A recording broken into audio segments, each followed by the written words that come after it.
Shalom pemirsa dimanapun Anda berada, salam jumpa kembali bersama kami, umat-umat Tuhan dari Gereja Masih Advent hari ke-7 Jemaat Timoho Yogyakarta dalam diskusi pelajaran Sekolah Sahabat kali ini. Dan seperti biasa sudah ada panelis masing-masing di tempat. Ada Bang Bill, bagaimana kabarnya Bang Bill? Halo Semi, halo saudara-saudara semua, sehat, puji Tuhan. Dan ada juga Bang Ferry, bagaimana kabarnya Bang Ferry? Baik, Sam. Thank you. Dan yang terakhir ada Sherin, bagaimana kabarnya Sherin? Halo Bang Semi, puji Tuhan, sehat. Puji Tuhan, semua sehat dan kami berharap pun pemirsa dimanapun Anda berada dalam keadaan sehat. Baik, sebelum kita akan memulai diskusi kita, saya mengundang kesediaan Bang Ferry untuk memimpin kita dalam doa. Silakan Bang Ferry. Berdoa. Kami bersyukur kepadamu ya Tuhan, karena hari ini kami telah berikan kesempatan untuk menikmati kehidupan, untuk bernafas, itu semuanya karena anugerah-Mu Tuhan. Dan hari ini juga kami ingin menikmati makanan rohani, roti kehidupan dari firman-Mu dari buku Yesaya Tuhan. Kami mohon kiranya Engkau bekerja dalam hati dan pikiran kami, ketika kami mempelajari firman-Mu ini, dan ketika juga saudara-saudara kami di rumah yang menonton video ini, kiranya Engkau memberkati mereka senantiasa Bapa. Terima kasih Bapa, di dalam saya berdoa. Amin. Amin.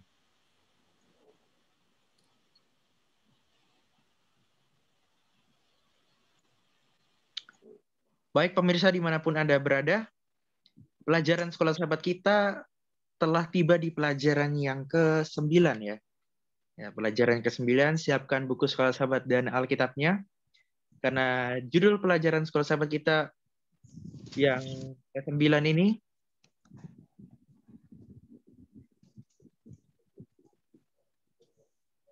sebentar. Ya. Judulnya adalah Untuk Melayani dan Menyelamatkan. Nah, ini judul sepanjang pekan ini ya. Nah, sebagian orang mungkin berpikir ya terhadap judul ini. Apa sebab ya? Mengapa? Sehingga kita harus melayani dan menyelamatkan ya. Dibilang di sini untuk melayani dan menyelamatkan. Nah, apa sebabnya sehingga kita disuruh untuk melayani dan menyelamatkan? Mungkin sebagian orang berpikir seperti itu. Nah, dan bacaan referensi kita akan lihat dari Yesaya pasal 41 hingga pasal 49. Nah, untuk itu saya meminta kesediaan Bang Bill. Bang Bill boleh kira-kira fokus kita sepanjang pekan ini seperti apa? Dan nanti boleh dilanjutkan di pelajaran hari Minggu, Bangsa Hamba dari Yesaya pasal 41. Silakan Bang Bill. Baiklah Semi, kita akan masuk di pelajaran kita yang ke-9 ya. Tidak terasa sudah tinggal beberapa pelajaran lagi, kita sudah di akhir pelajaran Yesaya. Dan untuk pelajaran ini, dari Yesaya 41 sampai 49, dan mungkin tidak semua pasal akan dibahas. Dan kalau kita perhatikan ayat hafalannya sendiri, itu diambil dari Yesaya pasal yang ke-42. Ayat yang pertama, kalau kita bisa baca, lihat itu hambaku yang kupegang, orang pilihanku, yang kepadanya aku berkenan. Aku telah menaruh rohku ke atasnya, supaya menyatakan hukum kepada bangsa-bangsa. Nah, saudara-saudara sekalian, seperti yang saya harus sering ingatkan ya, belajar Yesaya ini, karena buku Yesaya itu sangat banyak pasalnya, dan tidak semua bisa di-cover dalam 13 minggu. Makanya itu penulis pelajaran Sekolah Sahabat kita merangkumkan tema ini, melayani dan menyelamatkan, hanya dalam beberapa pasal. Kalau kita lihat di pelajaran di buku Sekolah Sahabat kita, di pendahuluannya dikatakan bahwa kita akan mempelajari dari pasal yang pertama, 41 maksud saya, 41, 42, 44, dan 49. Nah, mungkin Semi bisa di-next-kan slide-nya. Ya. Nah, tema ini menurut saya merupakan salah satu tema yang sangat praktikal ya, dan juga agak sedikit historis. Tapi kalau boleh saya timbang, lebih banyak praktis dan historis sedikit, karena seperti yang kita sudah tahu, di Yesaya setelah Hizkia, Yesaya 40 sampai nanti ke 66 itu banyak mengandung nubuatan ya, nubuatan dan kedepannya seperti apa. Nah, bagi kita yang sudah beberapa nubuatan itu sudah dipenuhi, maka saya tadi katakan akan lebih praktis ya, akan lebih praktis karena kita mempelajari hal yang sudah terjadi gitu. Nah, tema kunci pelajarannya ada 3 hal menurut saya yang sangat menarik dari pelajaran ini. Yang pertama adalah temanya adalah melayani. Jadi tema utamanya adalah melayani atau serve ya, melayani. Dan kunci pelajarannya ada 3. Yang pertama adalah Tuhan akan bekerja melalui instrumen ya, yaitu manusia sebagai pelayan yang seperti Yesus. Jadi manusia diibaratkan atau menjadi sebuah cerminan seperti apa Yesus itu apabila Yesus itu ada di dunia ini. Jadi manusia akan menjadi pelayan Tuhan, menjadi instrumen sebagai pelayan seperti layaknya Yesus yang sudah pernah menjadi pelayan. Nah, dan itu akan kita pelajari nanti. Salah satunya adalah kalau kita lihat di pelajaran ini adalah si Raja Cyrus ya, atau Kores, Raja Kores yang akan menjadi penyelamat. Nah, dia bukan Kristus tapi dia menjadi instrumen pelayan, menjadi instrumen penyelamat. Nah, yang kedua adalah tema kunci pelajarannya adalah Tuhan memiliki umat. Jadi bukan hanya menunjukkan individual, tapi Tuhan juga memiliki suatu umat yang secara khusus itu diutus sebagai pelayan. Pada saat itu adalah bangsa Israel, keturunan Abraham, Yakub. Di pelajaran ini dikatakan Yakub ya, Yakub Abraham. Nah, dan di poin yang ketiga adalah Tuhan memberikan pelayan yang sempurna. Ya, sebagai contoh pelayan yang paling sempurna yang kita bisa lihat pelayanannya sendiri yaitu Yesus Kristus. Jadi 3 tema ini akan kita bahas secara detail dan akan kita lihat nanti di pelajaran kita. Nah, sebelum memasuki pelajaran kita, saya akan mengingatkan kembali bahwa lagi-lagi mempelajari kitab Yesaya akan sedikit menyulitkan apabila kita tidak mengetahui cara atau pola atur kalimat atau cara bagaimana nubuatan itu dinyatakan. Sebagai contoh, di dalam Yesaya 14, kita mundur beberapa pasal sebelumnya, di ayat 4 dikatakan, maka engkau akan memperdengarkan ejekan ini tentang Raja Babel. Dan sampai ke ayat 6, 9 itu, tokohnya adalah kerajaan Babel ya, Raja Babel, Babilonia. Tetapi di ayat 12, di pasal yang sama, disinggung siapa? Wah, engkau sudah jatuh dari langit, hai bintang timur, putra. Allah, engkau sudah dipecahkan dan jatuh ke bumi. Ya, hai yang mengalahkan bangsa-bangsa. Nah, putra fajar bintang timur kalau di Alkitab King James Version atau yang kita sudah tahu sendiri yaitu mengarah kepada Lucifer. Nah, bagaimana mungkin nubuatan yang sama ada untuk Raja Babel tapi dibahas Lucifer. Nah, di sini kita mendapatkan satu konsep bahwa di nubuatan ini Tuhan merepresentasikan nubuatan ini bukan hanya sebagai menunjuk kepada suatu kerajaan individu atau kekuasaan politik saja, tapi ada kuasa spiritual di balik itu. Ini di dalam Yesaya, kalau di dalam Alkitab ada sangat banyak. Ya, contohnya saja Wahyu 12 tentang naga. Naga itu adalah siapa?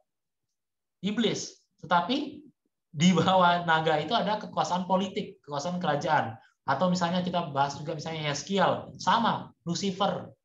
Tapi Prince of Tyrus ya, tapi putra dari Tirus. Nah, apakah putra dari Tirus itu Lucifer? Bukan, tapi kekuasaan spiritual di balik kekuasaan politik itu.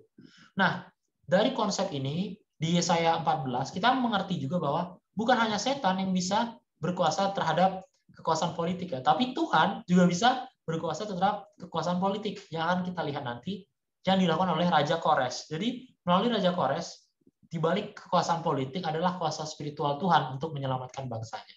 Jadi ini hal yang sangat penting. Jadi nanti jangan kita pusing baca Yesaya nubuatan, wah ini Babel, lalu ini Lucifer, lalu ini Kores, dan jangan Kores itu Yesus lagi. Nah, bukan ya. Jadi konsep ini sangat penting, terutama memasuki pelajaran ini. Baiklah, kita masuk ke pelajaran hari Minggu dengan tema bangsa hamba ya, fokus pada Yesaya 41. Nah, kalau kita baca 2 ayat saja dari Yesaya 41 dikatakan, Tuhan membangkitkan seorang pembebas. Nah, ini bercerita tentang siapa?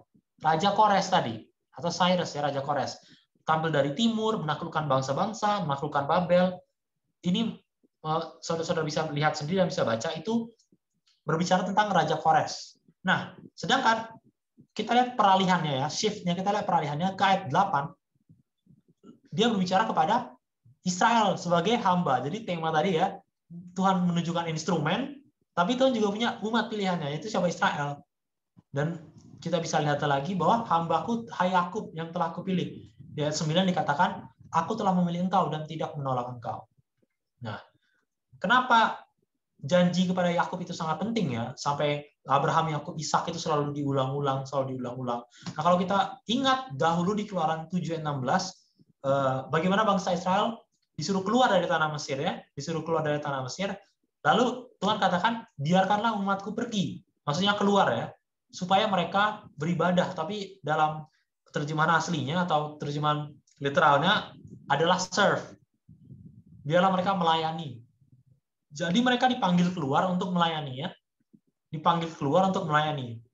bukan hanya beribadah tapi melayani. Nah, jadi Tuhan punya misi bagi Israel dahulunya bahwa mereka menjadi pusat pelayanan harusnya. Tapi gagal berulang kali, seperti kita juga belajar, Hizkia salah satunya dari kegagalan yang berulang kali itu. Dan kalau kita bawa lagi ke Perjanjian Baru, Yesus juga katakan, barang siapa terbesar di antara kamu, di Matius 23 ya, hendaklah ia menjadi pelayanmu. Nah, jadi melayani di konsep ini pun bagi para orang Farisi sudah mulai berubah ya. Bagi mereka orang yang melayani di bait Allah itu adalah orang yang harus dihormati, ya, harus dihormati. Sedangkan Yesus katakan bahwa orang Israel harus menjadi imamat yang rajani ya, bangsa yang terpilih. Kalau imam itu sibuk atau tidak sibuk? Imam itu sibuk apa? Menjadi perantara ya, penghapus dosa. Nah, orang Israel harusnya seperti itu, bukan menjadi penghapus dosa, tapi mereka sibuk dalam pelayanan. Nah, makanya barang siapa ingin terbesar, itu harus menjadi pelayan. Karena contoh pelayan kita utama adalah Yesus yang akan kita bahas nanti. Nah, sedangkan di Roma 1:1, di Perjanjian Baru dan di Jemaat Mula-Mula, Paulus juga apa? Di ayat 1 dari Roma ini, dia mengidentifikasikan dirinya sebagai hamba Kristus. Ya, yang dipanggil menjadi rasul dan bukan cuma dipanggil, tapi dikuduskan untuk memberitakan tentang Injil Allah. Kalau kita belajar sendiri bahwa Paulus itu secara khusus dikuduskan Tuhan untuk memberitakan Injil kepada kafir ya, kepada non-Yahudi, kepada Gentiles. Jadi memang benar, Tuhan memanggil dia secara khusus. Dia memiliki misi khusus. Nah, dari latar belakang ini, mau dari Perjanjian Lama, apakah itu zaman Musa, atau di zaman Yesaya kita sekarang, atau di zaman Yesus, atau bahkan di zaman Paulus, di seluruh Alkitab berbicara tentang pelayan. Apakah itu suatu umat, apakah itu suatu individu, semuanya dipanggil menjadi pelayan. Mungkin sekian, Semi, dari saya. Iya. Umat Tuhan dipanggil menjadi pelayan ya. Baik, Bang Bill, di hari Minggu itu ada pertanyaan di bagian bawah. Kalau kita lihat dari Yesaya pasal 41 ayat yang ke-14. Saudara juga bisa buka di rumah, Yesaya 41 ayat 14. Di situ Tuhan memanggil bangsa-bangsa sebagai ulat. Nah, ulat ya. Poin penting apa yang sebenarnya Tuhan pengen sampaikan di sini? Yang digambarkan bangsa-bangsa itu sebagai ulat. Silakan, Bang Bill. Oke, saya bacakan ulatnya ya, supaya kita tahu. Ayat 14, janganlah takut, hai si cacing Yakub ya. Jadi tadi Yakub yang udah dielulukan ya, Yakub, wah bangsa terpilih. Tapi di ayat 14, hey cacing gitu kan. Jadi apa ini, ada apa? Lalu hai si ulat Israel. Nah, kenapa ini sangat penting? Kalau kita lanjutkan, ayat itu sebenarnya sudah menjawab ya. Akulah yang menolong engkau, demikianlah firman Tuhan. Dan yang menebus engkau, ialah yang Maha Kudus, hai Israel. Jadi perbedaannya adalah kamu cacing, ulat, terus Yesus lanjutkan masih di ayat yang sama, ayat 14, akulah yang menolong engkau. Nah, kalau kita lihat sebagai contoh saja, bahwa cacing atau ulat ini adalah suatu gambaran ya, satu metafora yang Tuhan gunakan untuk menggambarkan bahwa orang Israel atau umatnya, manusia itu tanpa dia tidaklah apa-apa, bukanlah apa-apa gitu ya, nggak ada apa-apanya. Makanya lanjutnya adalah akulah yang menolong engkau. Coba kita contoh misalnya di Ayub ya, coba kita buka di Ayub 24. Kita lihat di Ayub 24 ayat yang ke-6. Saya akan kasih 2 ayat yang mirip dengan itu. Ayub 24 ayat yang ke-6 dikatakan sebentar. Ayub 25, sorry. Ayub 25 ayat 6. Lebih-lebih lagi manusia yang adalah berenga atau maggot ya, atau apa itu. Ya, insek atau serangga yang kecil-kecil yang merayap-rayap kayu itu ya. Nah, anak manusia yang adalah ulat. Jadi di sini dikontraskan anak manusia adalah ulat. Bahkan lebih rendah lagi berenga ya, atau maggot di situ. Nah, kalau kita lihat juga pemazmur di dalam Mazmur 22, Mazmur 22 ayat 6 dikatakan, atau di dalam bahasa Indonesia di ayat 7, tetapi aku ini ulat, bukan orang, celah bagi manusia, dihina oleh orang banyak. Jadi dari dua ayat ini menggambarkan bahwa orang Israel itu tanpa Tuhan tidaklah ada gunanya gitu, hanyalah sebuah ulat.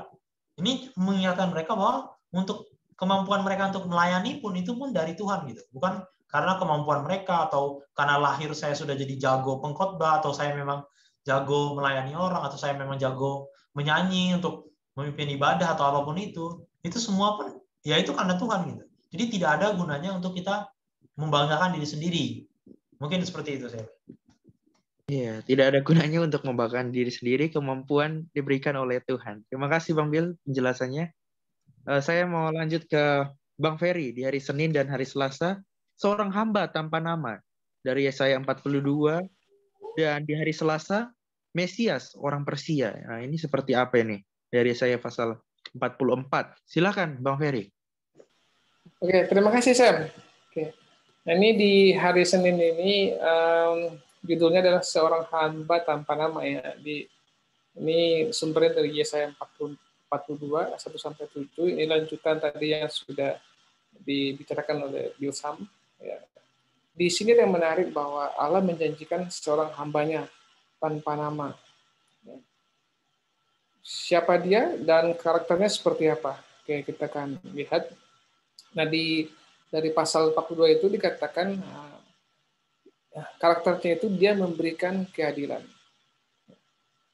Ruh Allah padanya. Lalu dia seorang yang pengajar luar biasa. Membuat orang banyak mengerti. Lalu dia menjadi perjanjian bagi umat manusia dan terang bagi bangsa-bangsa. Lalu kemudian dia juga menjelikan orang buta. Membebaskan tawanan dan juga membebaskan yang duduk dalam kegelapan ya, atau menerangi. Dan ini karakter seorang hamba ini yang tanpa nama ini dalam Yesaya 42 ini juga selaras ya dengan karakter hamba di Yesaya pasal 9 dan 11 yang telah kita pelajari dalam minggu kemarin itu. Contohnya hamba ini seorang pembebas, ya, adil, pembawa damai, hikmat dan pengetahuan Allah ada padanya. Lalu juga tunas dan tunggul dari Isai. Ya. Di situ dikatakan, ya, berbicara mengenai Mesias. Ya.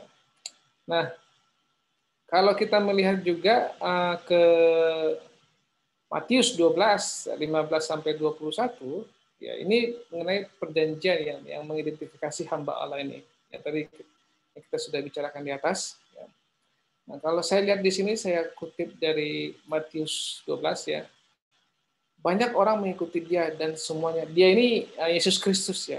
Ini karena di Injil Matius. Banyak orang mengikuti Yesus dan semuanya disembuhkan olehnya.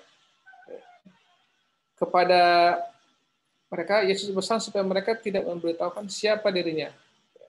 Dengan demikian genaplah firman yang disampaikan melalui Nabi Yesaya. Jadi ini adalah penggenapannya ya dari Yesaya 42 ini. Dan ini merujuk kepada Yesus Kristus ya, yang seorang hamba tanpa nama ini. Nah, kita lanjut ke hari Selasa, Sam. Ini secara singkat aja. Oke. Boleh screen-nya. Nah, ada yang menarik di sini di hari Selasa, ya, ada Mesias. Ya. Dari Yesaya 44 ya, ayat 26 sampai 45 sampai Yesaya 6 ya. Dan yang hari Senin ini kita berbicara mengenai Mesias yang merujuk kepada Yesus Kristus, ya. Yang Mesias yang keturunan dari Raja Daud. Ya. Nah, yang ini berbeda. Ya. Ini adalah orang Persia. Ini menarik ya. Bagaimana orang Persia itu menjadi seorang Mesias. Oke. Nah, dalam Yesaya 44 ini dan 45 ini, di situ dikatakan ada ramalan Mesias lain, ya, bukan dari keturunan Yesaya. Ini kalau saya kutip Yesaya 45 ayat 1. Beginilah firman Allah kepada orang yang dilantiknya, kepada Kores, yang tangan kanannya ia pegang untuk menaklukkan bangsa-bangsa. Ya. Lalu di Yesaya 44 juga, ya, di situ dikatakan Kores gembalaku, ya, ia akan melaksanakan segala kehendakku tentang Yerusalem. Ia akan berkata, atau Kores ya, kota itu akan dibangun kembali dan tentang bait suci. Nah, dalam Yesaya 44 ini, ya, bagaimana Mesias ya, atau Kores ini ya diramalkan. Oke. Nah, di selanjutnya di pasal 45 ya dikatakan, saya kutip nih, demi hambaku Yakub dan demi Israel pilihanku, aku memanggil engkau dengan namamu, aku menggelari engkau, sungguh pun engkau tidak mengenal aku. Nah, ini menarik ya, Mesias yang ini ya, yang diurapi Tuhan ini ya, ia tidak mengenal Tuhan, tapi dia diurapi. Ya. Nah, dia dipanggil untuk sebuah misi pembebasan. Dan pembebasan itu tentunya berhubungan dengan umat Tuhan. Ya. Dan apa yang diramalkan oleh Nabi Yesaya ini tergenapi 150 tahun ya setelah Yesaya meninggal.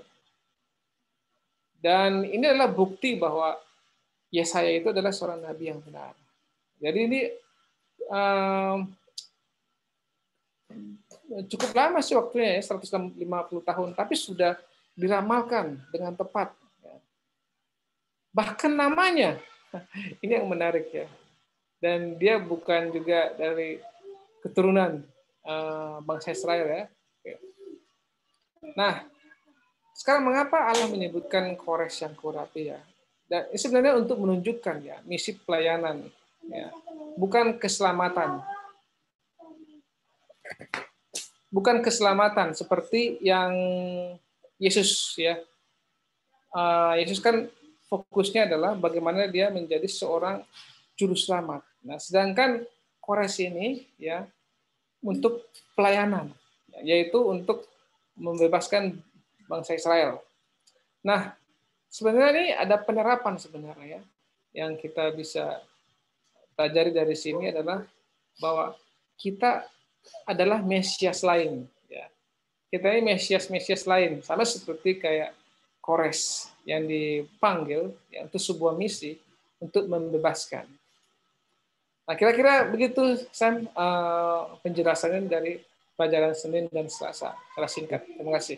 Hamba tanpa nama merujuk kepada Yesus yang menyediakan keadilan, dan di hari Selasa kita ada lihat Kores ya, Raja Kores yang menyelamatkan bangsa Yehuda untuk dibangun kembali Yerusalem, dan ini menubuatkan tentang Yesus juga. Dan Bang Ferry, ini ada pertanyaan di hari Selasa ya, hari Senin. Di hari Senin itu kalau kita lihat dari Yesaya pasal 42, ya, dari Yesaya pasal 42 ayat 1 sampai 4. Nah, terkait gambaran tentang Kristus yang tadi di hari Senin. Nah, kira-kira karakteristik apa yang khusus di dalam pelayanan Yesus yang sangat tepat menggenapi penggenapan nubuatan ini? Dan pelajaran apa yang kita dapat pelajari sebagai umat-umat Tuhan zaman sekarang tentang bagaimana kita juga harus melayani orang lain. Nah, ini aplikatif sekali. Silakan Bang Ferry. Oke, terima kasih Sam. Pertanyaan yang luar biasa yang menarik ya. Nah ini kalau dari saya highlight dari Yesaya 42 ini ya, dari 1 sampai 4 ini saya mau highlight gitu di ayat 3 sebenarnya ya. Bulu yang patah terkulai tidak akan diputuskannya, dan sumbu yang pudar nyalanya tidak akan dipadamkannya. Oke. Dengan setia ia akan membawa keadilan. Coba kita lihat ya. Bulu yang patah terkulai tidak akan diputuskannya. Ini kan sebenarnya normalnya kalau sudah terkulai, ya udah diputusin aja kan begitu. Atau kalau sudah sumbu yang sudah pudar nyalanya, ya udah dimatikan aja kan gitu. Nah ini sebenarnya merujuk ya mengenai Yesus, ya. Dan bagaimana peran Yesus kepada orang-orang yang seperti bulu yang patah terkulai, ya, atau sumbu yang pudar nyalanya. Kalau kita lihat konteks zaman Yesus, ya, bagaimana memang benar mereka itu ya secara rohani itu ya benar-benar pudar, ya udah mau mati gitu loh. Lalu juga seperti digambarkan mereka itu seperti bulu yang patah terkulai, ya. Seperti orang yang putus asa, tidak ada harapan gitu ya, mereka dalam keadaan terjajah, ya. Lalu juga secara spiritual juga mereka jauh dari Tuhan kan gitu. Dan di sini peran Yesus itu tuh sangat luar biasa ya.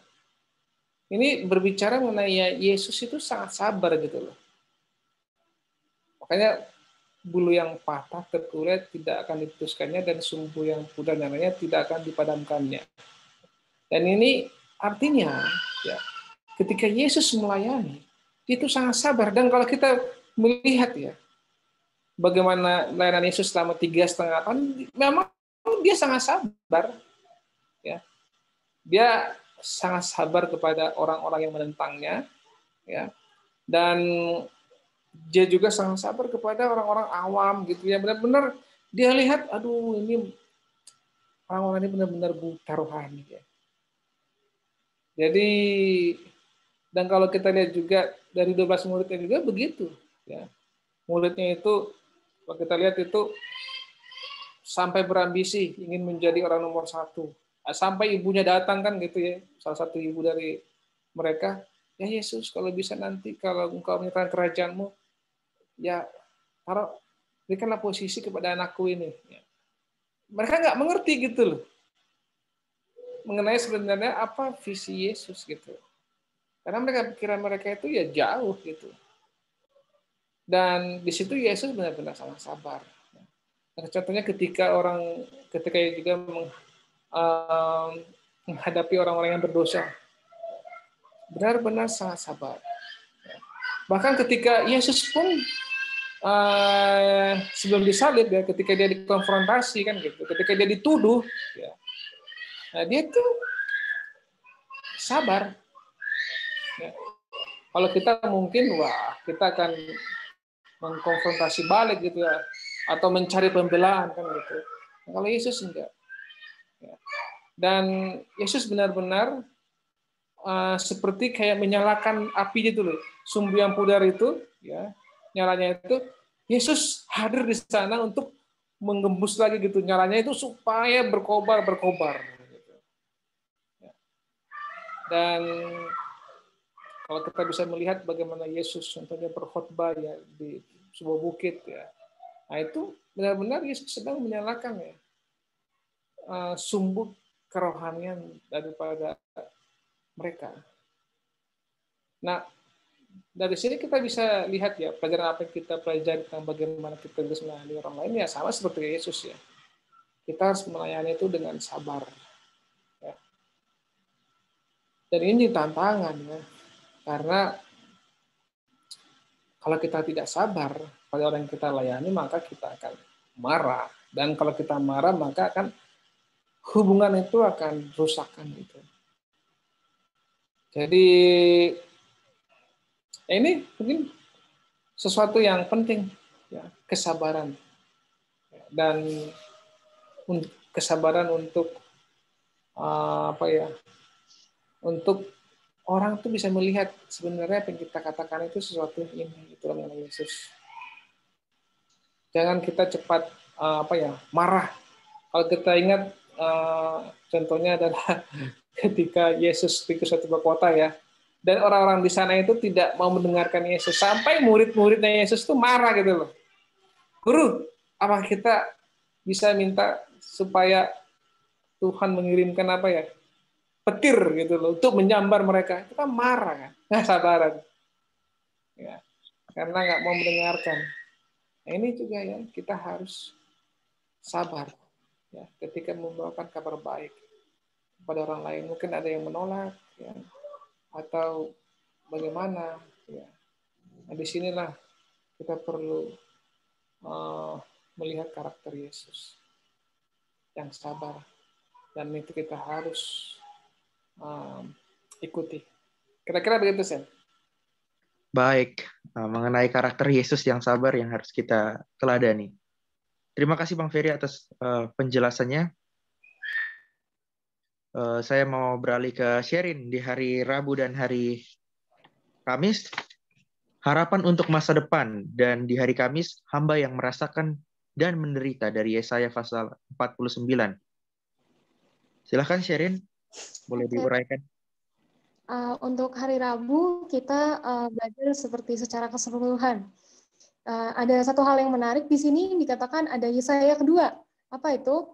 Karena seperti yang kita sudah pelajari juga di minggu-minggu yang lalu, bahwa Yesaya menuliskan Yesaya 40 ini bahkan sebelum masa penawanan Babel terjadi, sudah dikasih penghiburannya. Nah, karena Yesaya ini menubuatkan semuanya dengan sangat detail dan sangat akurat, maka sekelompok orang yang tidak percaya mengatakan bahwa ini adalah orang lain yang tinggal di zaman Babel yang menuliskan ini semua. Jadi disebutlah sebenarnya itu bukan Yesaya yang pertama, ini ada Yesaya yang kedua gitu.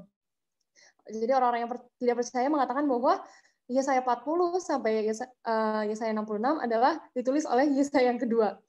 Ya, kita tahu ini salah ya, karena kalaupun ada pasti Alkitab mengatakannya. Bahkan kita kalau mencari dari manuskrip Alkitab yang tertua, yaitu Qumran, dikatakan bahwa dari Yesaya 39 ke Yesaya 40 tidak ada jeda, dan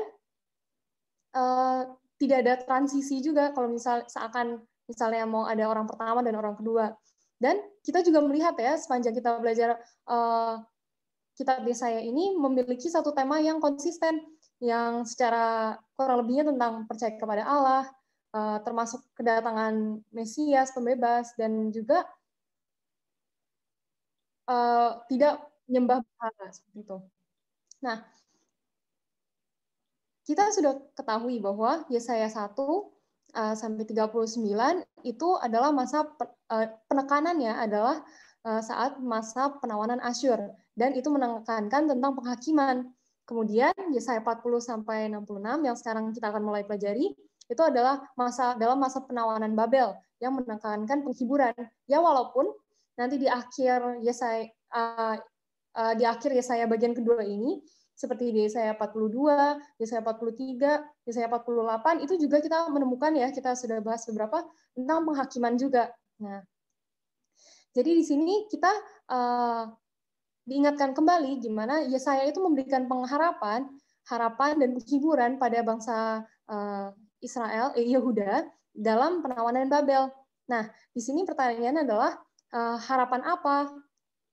Nah, di sini dibilang, kita baca di Sekolah Sahabat tadi dibilang, walaupun bangsa Israel menderita karena dosa-dosanya, beberapa tetap berharap, berpegang pada janjinya dalam Imamat 26 ayat 40 sampai 45. Nah, jadi berharap apa? Dikatakan berharap pada janji Tuhan dalam Imamat 26 ayat 40 sampai 45. Kita buka. Baik. Mungkin kita tidak baca semuanya. Kita baca 2 ayat pertama saja. Imamat 26 ayat 40 sampai 41, tapi bila mereka mengakui kesalahan mereka dan kesalahan nenek moyang mereka dalam hal berubah setia yang dilakukan mereka terhadap aku dan mengakui juga bahwa hidup mereka bertentangan dengan aku pun bertindak melawan mereka dan membawa mereka ke negeri musuh mereka. Atau bila kemudian hati mereka yang tidak bersunat itu telah tunduk dan mereka telah membayar pulih kesalahan mereka, maka aku akan mengingat perjanjianku dengan Yakub, dan seterusnya. Jadi di sini intinya kalau kita baca, sebaiknya kita semua baca, adalah jika bangsa Israel kembali bertobat, intinya adalah bertobat dengan hati yang hancur, maka Tuhan akan merestorasi mereka kepada tanah mereka. Nah, tapi apakah artinya mereka direstorasi ke tanah mereka, ke bangsa Yehudi, ke tanah mereka sendiri, tidak dijajah lagi, dan supaya mereka bisa dapat menyembah berhala lagi seperti biasanya? Saya rasa tidak, kan? Maka bisa dikatakan harapan di sini adalah juga harapan pertobatan, satu pertobatan. Nah, ini adalah salah satu yang paling penting dalam kita belajar Alkitab, ya, di mana kita mengimaninya dan melakukannya menerapkannya dalam kehidupan kita sehari-hari. Makanya di sini ada kutipan dari Kebahagiaan Sejati ayat 30 pasal 32 Kebahagiaan Sejati tentang pertobatan dan pengakuan. Kita boleh baca, ya. Syarat-syarat untuk memperoleh kemurahan Tuhan itu sederhana, adil dan wajar. Allah tidak mengharuskan kita melakukan yang amat sulit agar dapat memperoleh pengampunan dosa. Nah, melainkan orang yang mengaku dan meninggalkan dosanya lah yang mendapat kemurahan. Sama seperti yang kita dapatkan di Imamat 26 dan ayat 40 sampai 45. Kalau saja kita bertobat, kita akan direstorasikan kepada keadaan yang semulanya. Hubungan yang erat dengan Allah itu. Kemudian ada lagi, pengakuan terdorong oleh rasa bersalah dan khawatir akan hukuman yang dahsyat, pandangan yang menakutkan atas penghukumannya. Akibat yang dihadapinya memenuhi dirinya dengan perasaan yang dahsyat, namun tidak berakar dengan hati yang hancur. Nah, di kutipan yang kedua ini berbicara tentang bagaimana kita merasa takut akan akibat dosa, bukan dosanya itu sendiri. Jadi sebenarnya kita dibilang seperti di Imamat 26 ayat 40 sampai 45, kita diharapkan untuk memiliki hati yang hancur ketika kita berbuat dosa, sama seperti ketika bangsa Yehuda ini berbuat dosa dengan berbalik setia dari Tuhan. Tuhan itu mau mereka untuk memiliki hati yang hancur dan bertobat kepada Tuhan, bukan hanya sekedar karena takut akibat dari dosanya, bukan hanya sekedar kalau kita sekarang rasa resahnya saat kita berdosa, tapi karena kita memang mengetahui itu salah dan kita menyesali dan bertobat. Seperti itu. Mungkin boleh next, Bang?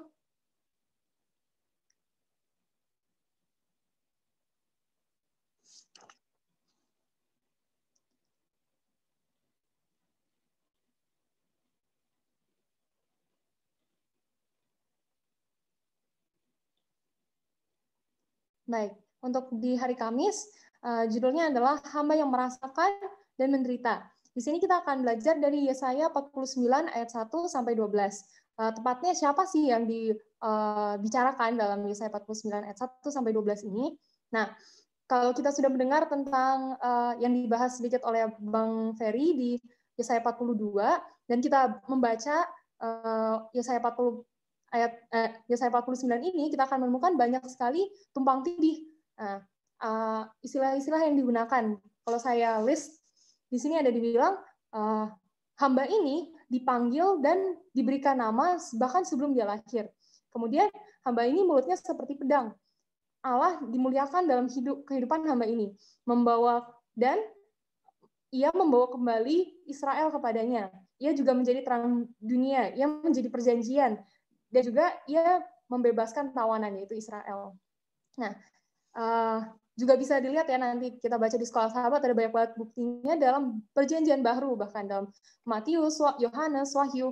Nah, ini semua berujuk pada hamba yang dibicarakan di sini adalah Yesus Kristus itu sendiri, Mesias. Nah, kalau begitu, kita menjadi tertarik di ayat yang ketiga, karena di situ dikatakan, ia berfirman kepadaku, engkau adalah hambaku Israel, dan olehmu aku akan menyatakan keagunganku. Nah, kita bilang bahwa hamba ini adalah Yesus, Mesias. Kenapa di sini dikatakan namanya dipanggil adalah Israel? Nah, dibilang di ayat yang kelima, maka sekarang firman Tuhan yang membentuk aku sejak dari kandungan untuk menjadi hambanya, untuk mengembalikan Yakub kepadanya, dan supaya Israel dikumpulkan kepadanya. Maka aku dimuliakan di mata Tuhan, dan Allahku menjadi kekuatanku, firman-Nya. Nah, intinya di sini adalah kenapa ia dipanggil Israel, seorang hamba ini adalah menjadi perwakilan daripada bangsa Israel. Ia menjadi perwakilan bagaimana seharusnya bangsa Israel itu terjadi, seharusnya. Yang kita bisa lihat di Yesaya 48 ayat 1 ya, nggak apa-apa saya bacakan.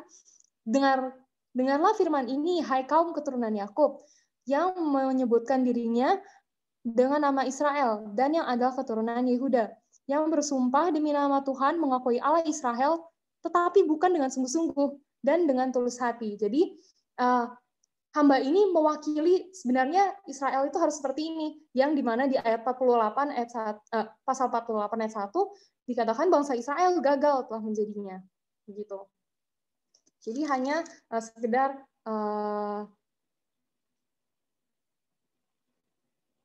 perwakilan. Nah, kemudian kita lihat di ayat 49 ya, pasal 49 ayat 4 dan 7. Di sini apa yang terjadi? Apa kesamaannya? Di sini kita melihat adalah kesulitan-kesulitan yang hamba itu alami. Yang pertama, bisa dilihat apakah pekerjaannya sia-sia. Kita baca di Yesaya 49 ayat 7 dan Daniel 9 ayat 26, yang mana intinya adalah ia seperti disia-siakan. Dikatakan, aku telah berusaha bersusah-susah dengan percuma dan telah menghabiskan kekuatanku dengan sia-sia dan tidak berguna. Kemudian di Daniel 9 ayat 26, intinya aku disingkirkan seorang yang telah diurapi, padahal tidak ada salahnya apapun.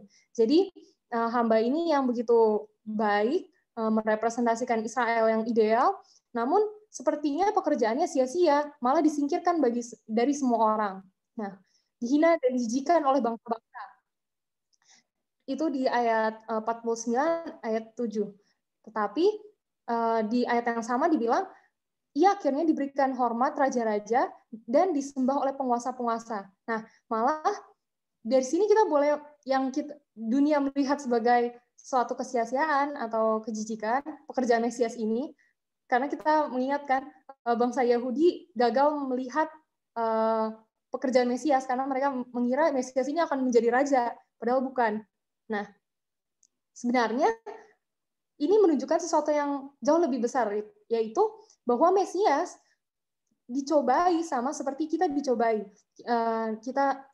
Jadi Mesias ini memberikan satu teladan, satu contoh yang pada akhirnya membawa sekelompok orang, murid-muridnya, yang pada akhirnya nanti akan menunjukkan kepada setan, menjadi bukti kepada setan dalam satu pertentangan besar antara Tuhan dan setan, bahwa membuktikan hukum Tuhan adalah adil dan memang mungkin untuk dilakukan oleh manusia.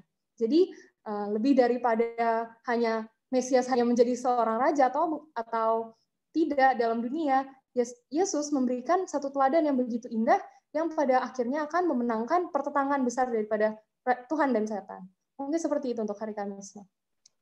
Baik, terima kasih. Jadi di hari Rabu kita belajar sebuah pengharapan untuk bangsa Yehuda ya yang ditawan bahwa ada pertobatan. Kemudian di hari Kamis Yesus sebagai Mesias dia dihina, dia juga dihormati dan menjadi teladan bagi kita. Sharing mengenai tentang pelayanan Yesus, ada pertanyaan dari awal hingga akhir pelayanan Yesus, dia tidak memiliki alasan untuk putus asa dan dia tetap setia tanpa peduli apa yang terjadi di sekelilingnya. Nah, kira-kira pelajaran apa nih yang kita bisa ambil sebagai umat Kristen saat ini dengan hal yang sama dilakukan Kristus tanpa peduli apa yang terjadi di sekeliling kita? Apa kira-kira? Silakan. Oke, mungkin sedikit singkat saja.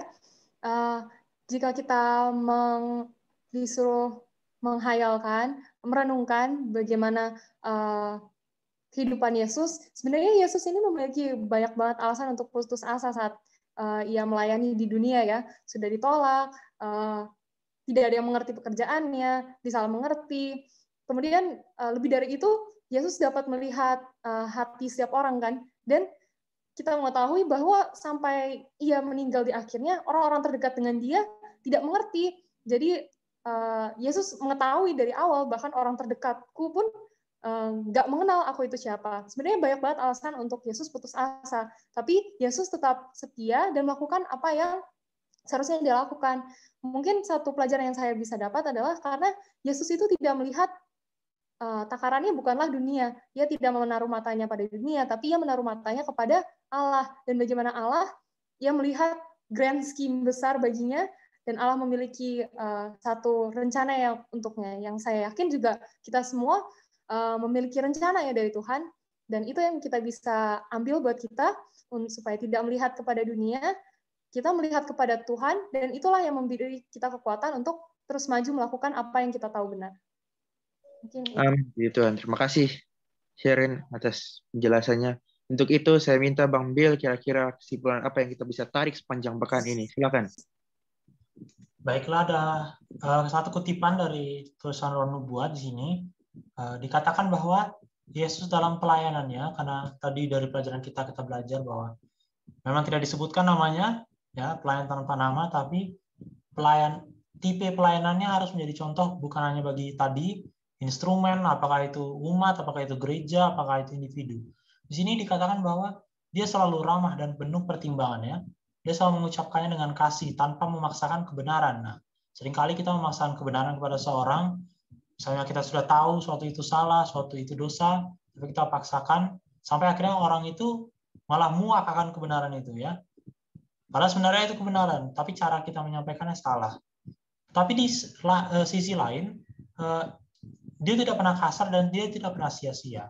Dia tidak pernah melukai jiwa yang tidak peka, tetapi dia tidak mengecam kelemahan manusia. Nah, ini sering sekali kita terjebak, terutama saya juga ya, sering. Jadi kita tidak bisa membedakan mana kelemahan manusia dan dosa itu sendiri. Nah, seharusnya kita membenci dosanya, bukan manusianya ya. Tapi kita sudah terlanjur membenci manusianya dulu dibandingkan dosa yang dia lakukan, seperti itu misalnya. Nah, dengan tak gentar, di lain sisi dia tidak mengecam kelemahan manusia, tapi ia tidak main-main juga untuk menegur kemunafikan atau ketidakpercayaan atau kejahatan itu. Nah, jadi di sini sekali lagi tadi Sherin sempat bilang bagaimana pada akhirnya hukum itu akan terbukti bisa dilakukan dan itu benar ya. Memang itu benar bukan hanya nanti tapi dalam pelayanan Yesus juga. Artinya dia bisa mengasihi manusia tapi dia bisa menjunjung tinggi kebenaran, dan itu sangat sulit ya di era sekarang ya, sangat sulit. Bagaimana kita bisa membedakan gitu mana ini dosanya, mana ini orang yang berbuat dosa. Tapi ditutup dengan air mata yang mengucapkan tegurannya yang pedas ya. Dengan air mata mengucapkan teguran. Nah, mungkin ini sedikit paradoks ya, tapi ini menggambarkan bagaimana kasih sayang Yesus dalam menegur dan kasih sayang Yesus mencintai manusia. Dan karena dia mati bukan hanya untuk orang yang percaya padanya saja, tapi bahkan orang yang tidak percaya atau bahkan orang yang membenci dia sekalipun. Nah, di ringkasan pelajaran sekolah sahabatnya dikatakan bahwa pembebasan membutuhkan pembebas. Ya. Di zaman dahulu yaitu Kores ya, pembebas bangsa Israel, dan juga yang akan membebaskan tawanan dari dosa-dosa yaitu si hamba tanpa nama ya, pelayan yang paling sempurna itu yaitu Yesias. Ya, dinyatakan secara bertahap ya, saya tidak disebutkan, tapi nanti makin mendekati dan akhirnya benarlah. Kalau kita ingat pada saat di Emmaus ya, orang itu tanya, kenapa kamu tidak tahu apa yang terjadi? Tapi Yesus menunjukkan apa? Mulai dari kita para nabi, para Mazmur, Amsal, dan juga sampai kita para nabi besar, nabi kecil, dan akhirnya mereka melihat semuanya itu berbicara tentang Kristus. Dan hamba ini akan mengembalikan keadilan yang membawa Israel kembali itu kepada Allah. Mungkin ini adalah ringkasan ya pelajaran kita, dipanggil untuk melayani ya, dan menyelamatkan. Nah, bukan hanya Kristus, bukan hanya Raja Kores, tapi kita sebagai setiap manusia juga dipanggil dalam komunitas kita, dalam keluarga kita, seberapa kecil, seberapa besar pengaruh kita dipanggil untuk melayani sesama kita. Mungkin seperti itu sih. Amin. Puji Tuhan, terima kasih Bang Bill. Dan seperti biasa, kita akan aplikasi, ya. Dimulai dari saya bahwa saya akan belajar seperti yang dikatakan oleh Bang Bill untuk melayani seperti karakter yang Yesus buat di dalam pelayanannya. Kemudian Bang Bill, silakan. Kalau saya akan merasa lebih bertanggung jawab terhadap panggilan itulah. Soalnya kan tadi dikatakan setiap orang menjadi instrumen ya. Saya rasa harus ada cook yang ada pada setiap kita supaya kita merasa bertanggung jawab terhadap panggilan itu. Mungkin seperti itu, Sam. Amin. Bang Ferry, silakan. Iya. Ya mungkin bisa ya aplikasinya ya. Ya seperti tadi bahwa kita sebenarnya Mesias tanda kutip ya, Mesias yang lain kan gitu. Jadi dan saya mau dimanapun saja gitu ya, bisa menjadi berkat, ya. Bisa menjadi saluran untuk pembebasan ya. Gitu. Thank you. Amin. Sherin, silakan. Kalau saya diingatkan untuk menjadi lebih rendah hati, teladan Yesus untuk melayani orang-orang yang bahkan di sekitar saya. Amin. Terima kasih semua. Dan kiranya pelajaran ini boleh menjadi kekuatan bagi kita untuk dipanggil untuk melayani seperti Yesus. Kurang lebih seperti itu. Dan untuk menutup, saya minta kesediaan Sherin untuk menutup kita dalam doa. Silakan Sherin. Mari kita bersatu dalam doa. Tuhan, nama Bapa bertanda dalam kerajaan surga, terpuji Engkau Tuhan di tempat maha tinggi. Terima kasih Tuhan atas penyertaan-Mu, Surah Roh Kudus-Mu menyertai kami boleh belajar. Bantu kami Tuhan yang mendengarkan, kami juga telah belajar agar kami boleh melakukannya dalam kehidupan kami. Kami boleh menjadi rendah hati dan mengikuti teladan-Mu. Terima kasih ya Bapak, kami ingin menyerahkan sisa daripada minggu ini, dan sesuai berdoa. Amin. Baik, demikianlah diskusi pada pelajaran kali ini, dan teman-teman boleh di-like, di-share, dan di-subscribe tentunya, sehingga akan ada lagi berkat-berkat yang akan kita dapatkan melalui pelajaran-pelajaran berikutnya. Terima kasih dan kiranya Tuhan memberkati.